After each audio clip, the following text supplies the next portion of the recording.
ربنا لا تزغ قلوبنا بعد إذ هديتنا وهب لنا من لدنك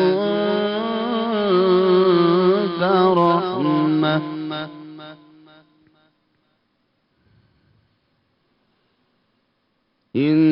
إنك أنت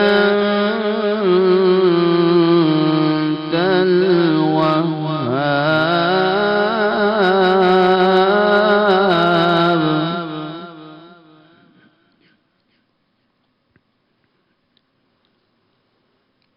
ربنا إنك جامع الناس ليوم لا ريب فيه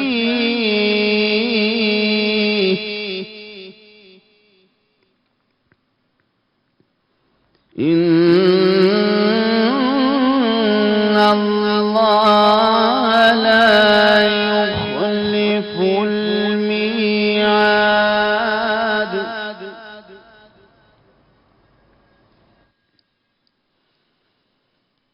إن الذين كفروا لن تغني عنهم أموالهم ولا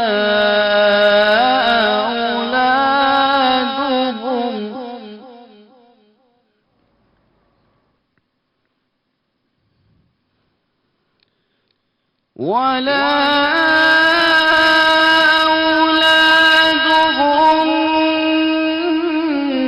من الله شيئا وأولئك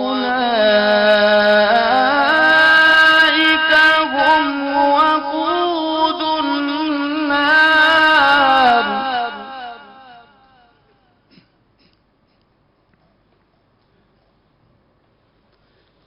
كدأب آل فرعون والذين من قبلهم كذبوا بآياتنا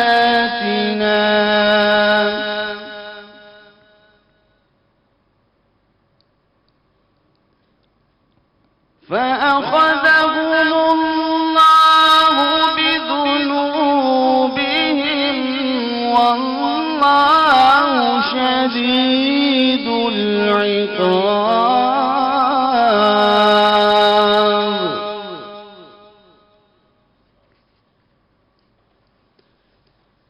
قل للذين كفروا ستغلبون وتحشرون إلى جهنم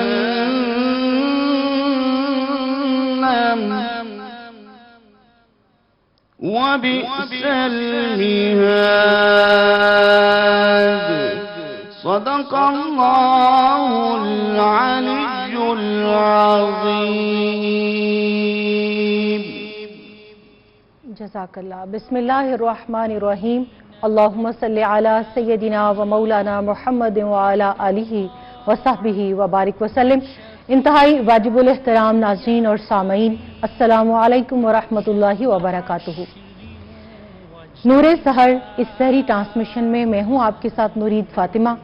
استاد محترم اس پروگرام کے مستقل میزبان، ان کے لیے دعا ہے کہ اللہ تعالیٰ انہیں جلد از جلد شفائے کاملہ نصیب کرے اور وہ آ کے اپنا منصب اور اس پروگرام کی رونق کو بحال فرمائے.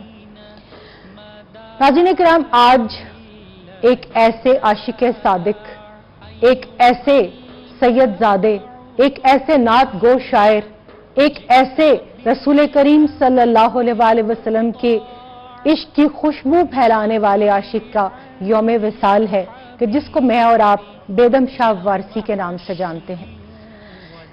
ان کا سب سے بنیادی حوالہ، یوں تو ان کے بہت سے حوالے ہیں، انہوں نے شاعری بھی کی، انہوں نے تصوف کی دنیا کے اندر بھی اپنا لوہا منوایا، انہوں نے مخلوق میں رہ کر اللہ سے محبت کا درس بھی دیا، مگر ان کی شخصیت کا سب سے پہلا، سب سے نمایاں اور سب سے ممتاز حوالہ نعت گوئی ہے۔ آپ صلی اللہ علیہ وآلہ وسلم کی توصیف، اللہ تعالیٰ بہت خاص لوگوں کو اس کا ملکہ اور اس کی توفیق عطا فرماتا ہے۔ قرآن کریم میں اللہ تعالیٰ ارشاد فرماتا ہے ان اللہ وملائکتہ یصلون علی النبی یا ایھا الذین آمنوا صلوا علیہ وسلموا تسلیما۔ اگر اللہ کے نبی صلی اللہ علیہ وآلہ وسلم پر درود بھیجنا اتنا ہی کوئی عامی عمل ہوتا تو یا ایھا الذین آمنوا کی صدا نہ ہوتی، مومنین کو نہ پکارا جاتا۔ وہ لوگ جو بن دیکھے ایمان لاتے ہیں ان کو اس وظیفہ محبت میں شامل نہ کیا جاتا جو اللہ خود کرتا ہے، اور اللہ کے ملائکہ بھی اپنے نبی صلی اللہ علیہ وآلہ وسلم پر اور محبوب دو عالم پر درود بھیجتے ہیں۔ اسی طرح میں یہ سمجھتی ہوں کہ نعت کی توفیق ارزانی کی جاتی ہے، نعت خود سے کبھی نہیں کہی جاتی، نعت اس بارگاہ کی عطا ہوتی ہے، اور محبت کے لیے کچھ خاص دل مخصوص ہوتے ہیں، یہ وہ نغمہ ہے جو ہر ساز پر گایا نہیں جاتا۔ اور پھر بیدم شاہ وارسی کا قلم جس عشق میں، جس جذب میں، جس ادب میں اور جس گداز میں گند کر سرکار دو عالم صلی اللہ علیہ وآلہ وسلم کی بارگاہ میں اپنی جبین نیاز خم کرتا ہے، تو پھر ہر محفل گونج اٹھتی ہے اس نعت سے کہ میرا دل اور میری جان مدینے والے، تجھ پہ 100 جان سے قربان مدینے والے، بھر دے میرے داتا میری جھولی بھر دے، اب نہ رکھ بے سر و سامان مدینے والے، اور آڑے آتی ہے تیری ذات ہر ایک دکھیا کے، میری مشکل بھی ہو آسان مدینے والے۔ اور کیا خوب کہتے ہیں کہ پھر تمنا زیارت نے کیا دل بے چین، یا رسول اللہ صلی اللہ علیہ وآلہ وسلم ہمیں بلوائیے۔ اور آج بیدم شاہ وارسی کے انہی الفاظ میں آپ مل کر دعا کرتے ہیں، استغاثہ پیش کرتے ہیں دربار رسول صلی اللہ علیہ وآلہ وسلم میں کہ پھر تمنا زیارت نے کیا دل بے چین، پھر مدینے کا ہے ارمان مدینے والے، اور فرماتے ہیں سگے طیبہ مجھے سب کہہ کے پکاریں بیدم، یہی رکھیں میری پہچان مدینے والے۔ یوں لگتا ہے کہ یہ اسلوب انہوں نے حضرت جامی رحمہ اللہ سے لیا ہے، جو فرماتے ہیں سگترا کاش جامی نام بودے، قیامت بر زبانت گاہے گاہے۔ اور پھر اعلیٰ حضرت عظیم البرکت امام احمد رضا بریلوی رحمۃ اللہ علیہ اسی مضمون کو کچھ اس طرح سے باندھتے ہیں کہ کوئی کیوں پوچھے تیری بات رضا، تجھ سے کتے ہزار پھرتے ہیں۔ اور پھر یہ خوشبو دربار رسول صلی اللہ علیہ وآلہ وسلم سے ہوتی ہوئی جنت البقیع میں پہنچتی ہے، سیدہ کائنات خاتون جنت کی محبت ان کے کلام کے اندر جھلکتی ہے، اور وہ کہتے ہیں شگفتہ گلشن زہرا کا ہر گلے تر ہے، کسی میں رنگ علی اور کسی میں بوئے رسول۔ اور پھر مولا کائنات شیر خدا کرم اللہ وجہ الکریم سے جو ان کا عشق ہے، جو وارفتگی ہے، جو محبت ہے، وہ کچھ اس انداز سے سامنے آتی ہے۔ کہتے ہیں کعبہ دل قبلہ جاں تاکہ ابروئے علی ہو بہو قرآن ناطق مصطفی روح علی۔ اور بات یہی ختم نہیں ہوتی، میں اکثر و بیشتر اپنی محافل، مجالس اور پروگرامز میں اس شعر کے بغیر اہل بیت کے ذکر کو نامکمل سمجھتی ہوں۔ وہ کہتے ہیں بیدم یہی تو 5 ہیں مقصود کائنات، بیدم یہی تو 5 ہیں مقصود کائنات، خیر النساء حسین و حسن مصطفیٰ علی۔ آج اسی بارگاہ میں ہم محبت کی خیرات پانے کے لیے، نعت کی خیرات پانے کے لیے اور عشق رسول صلی اللہ علیہ وآلہ وسلم کی خوشبو پانے کے لیے اپنی حاضری لگوانے کے لیے بیٹھے ہیں۔ آج کی اس علمی اور فکری بزم میں میرے ساتھ جو علماء ذی وقار شریک گفتگو ہیں، ان سے پہلے ضروری سمجھتی ہوں کہ قاری رفعت عباس صاحب کا شکریہ ادا کروں جنہوں نے آیات بینات سے آج کی اس سحری ٹرانسمیشن کا آغاز کیا۔ جزاک اللہ قاری صاحب۔ میرے پہلے مہمان میرے ساتھ تشریف فرما ہیں ڈاکٹر عابد علی قادری صاحب، آپ نوجوان نسل کے نمائندہ بھی ہیں اور ان کے مدرس بھی ہیں، اور دوسرے مہمان ڈاکٹر نواز درویش صاحب ہیں، نام کے ہی نہیں بلکہ ذات کے بھی صوفی اور درویش ہیں۔ آج ان دونوں شخصیات سے ہم سید بیدم شاہ وارسی رحمہ اللہ کی زندگی، ان کا کردار، ان کی تعلیمات اور ان کا جو اسلوب عشق تھا، آج اس سے متعلق گفتگو کریں گے۔ ڈاکٹر صاحب آپ کی طرف آؤں گی۔ ڈاکٹر عابد، بہت کم میں سمجھتی ہوں کہ برصغیر کے جو ہمارے صوفیاء کرام ہیں، انہوں نے نعت گوئی اور شعر کی طرف جو ہے وہ راغب ہوئے، مگر بیدم شاہ وارسی رحمہ اللہ کو ہم دیکھتے ہیں کہ انہوں نے اپنی پہچان ہی یہی رکھی۔ تو سب سے پہلے تو میں چاہوں گی کہ آپ ان کا تعارف پیش کریں اور اس کے بعد پھر ان کی شاعری پر ہم بات کریں گے۔ الحمدللہ والصلاة والسلام علی رسول اللہ۔ آج ایک عظیم ہستی کی بارگاہ میں ہدیہ تبریک اور ہدیہ محبت پیش کرنے کا موقع مل رہا ہے۔ میں آپ کا اور آپ کی پوری ٹیم کا شکریہ ادا کرتا ہوں کہ ایک سید زادے کی بارگاہ میں آج حاضری ہوگی۔ میں چند چیدہ پہلو آپ کے جو ابتدائی زمانے کے ہیں وہ آپ کے سامنے رکھتا ہوں۔ آپ کے آباء و اجداد سادات فیملی سے آپ کا تعلق تھا اور آپ کا تعلق خانوادہ رسول صلی اللہ علیہ وسلم سے ہے، اور ہندوستان کے یو پی کے ایک نواحی علاقے میں آپ مقیم رہے، اور آپ کے خانوادہ 7 پشتوں سے اسی مقام پہ متمکن تھے، ٹھیک، اور نسل در نسل اس علاقے کو اپنی روحانیت سے اور آل رسول کے خون کی خوشبو سے معطر و معمر کرتے ہوئے ہمیں نظر آتے ہیں۔ جب مختلف بشارتوں اور مختلف کیفیات کے مطابق جب آپ دنیا میں جلوہ گر ہوئے تو آپ کے والد گرامی نے آپ کا نام جو ہے غلام حسین اور ایک جگہ غلام حسنین بھی ذکر کیا جاتا ہے اور مختلف روایات کے مطابق، لیکن یہ ہے کہ اس سید زادے کا جو اصل نام ہے، جو معروف نام اور اصل نام دونوں میں ہمیں دور دور نظر آتا ہے اور دوری نظر آتی ہے۔ اس میں ایک بڑی خاص کیفیت ہے اور اس کے پیچھے ایک روایت موجود ہے۔ وہ اصل نام لوگوں کو نہیں پتا، لیکن بیدم کے نام سے آپ معروف ہوئے۔ اس کی وجہ آپ کے شیخ طریقت کی عطا ہے اور آپ کے مرشد کریم کی ایک خاص نگاہ ہے۔ آپ کے متعلق ملتا ہے کہ شروع میں آپ کے اوپر ایک خاص جذب کی کیفیت رہتی تھی۔ آپ عام بچوں سے جدا نظر آتے ہیں کیونکہ آل رسول ہیں اور سید زادے ہیں، اسی وجہ سے آپ کی والدہ ماجدہ نے آپ کو جب دیکھ لیا کہ اس کی کیفیات کچھ اور ہیں، یہ عام بچوں سے الگ تھلگ ہے، اور آپ کا ناز و نام بھی الگ تھا، اور آپ اپنے والدین کے اکلوتی اولاد بھی تھے جی، اور آپ نور نظر تھے والدین کے اور بالخصوص اپنے پورے خانوادہ میں، اور خوبصورت بھی کافی تھے۔ اس کی وجہ تو آپ سمجھ ہی سکتے ہیں، سید ہوتا ہی خوبصورت ہے، تو آل رسول کا تو پہلی پہچان ہی حسن و جمال ہوا کرتا ہے۔ آقا کریم صلی اللہ علیہ وسلم کے حسن و جمال کی وہ تجلی ہوا کرتا ہے۔